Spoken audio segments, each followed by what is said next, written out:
Hello there, fellow Dazzlers and new players alike. How are you doing, everybody? Hey, Razzle Joestar here, bringing you another arcade review journey as we travel through a trip through time to take a look at Space Gun, released by Taito. This is one of those light gun games where you're not really so much holding a gun as much as you are manipulating a over-glorified joystick that is in the shape of a gun.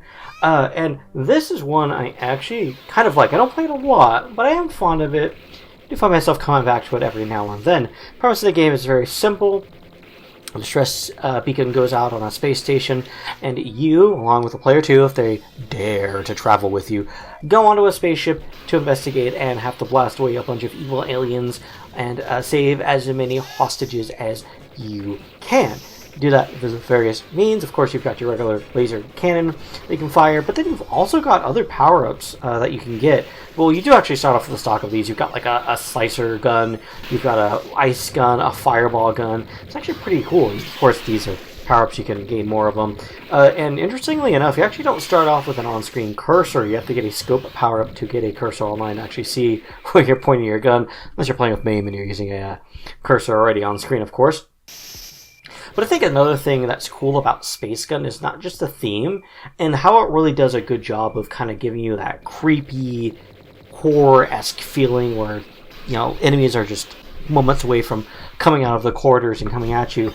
But you actually have a third button? Yeah, third button on your controls that actually lets you step in the opposite direction of where you're walking. So like say you're walking forward, you push that button down, you actually walk backwards, and there's times where you'll be walking from, like, say, left to right, and you can push that pedal down. I think it was a pedal in the cabinet, I don't remember.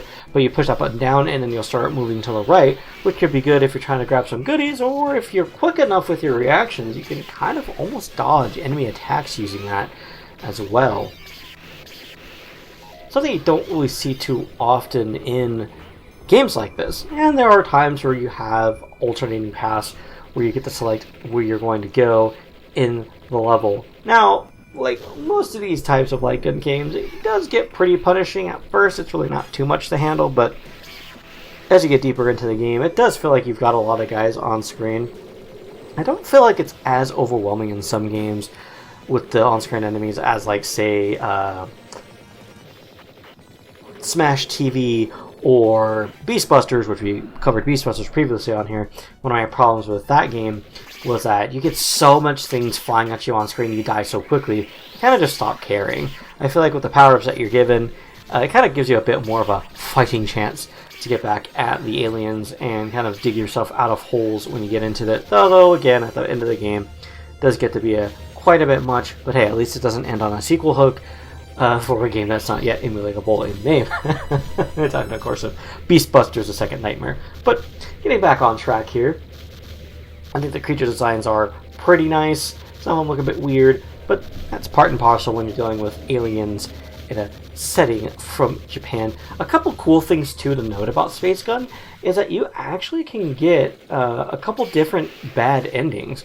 If you kill too many hostages, your game can actually end early, and in the final fight, you're on a escape shuttle, and if you shoot the escape shuttle in the background too much, you can actually destroy it and get a bad ending that way as well. So, kind of nice thing there. A little bit different than, I forgot what was it. It was the third game in the Operation Wolf series where, like, I think it was the third game, where there's, like, this guy being held at gunpoint, and you have, like, one chance, basically, to not screw it up and throw the whole 40 minutes or whatever you've been playing the game out the window because you got a bad ending. But yeah, not a whole lot to cover when it comes to Space Gun, but a fun little horror-type alien shooter game that I think definitely deserves a little bit more attention, especially with the different power-ups you got and that ability to change your direction, not just picking different paths, but also to move forwards and backwards with the push of a button. So if you dare, check out Space Gun, strap yourself in and get ready to hunt some foul, evil aliens. Thank you very so much for watching. If you want to help support the channel, we've got our Patreon in the description down below, as well as our merch shop on Etsy, and just think of other ways too to offer cool things for you guys here on the channel. And I just also want to let you know, again, thank you for watching, and remember, if you have any games you want me to check out, leave a comment in the description down below, and of course, no matter what anyone says, you are a beautiful star. Thank you guys, and take care.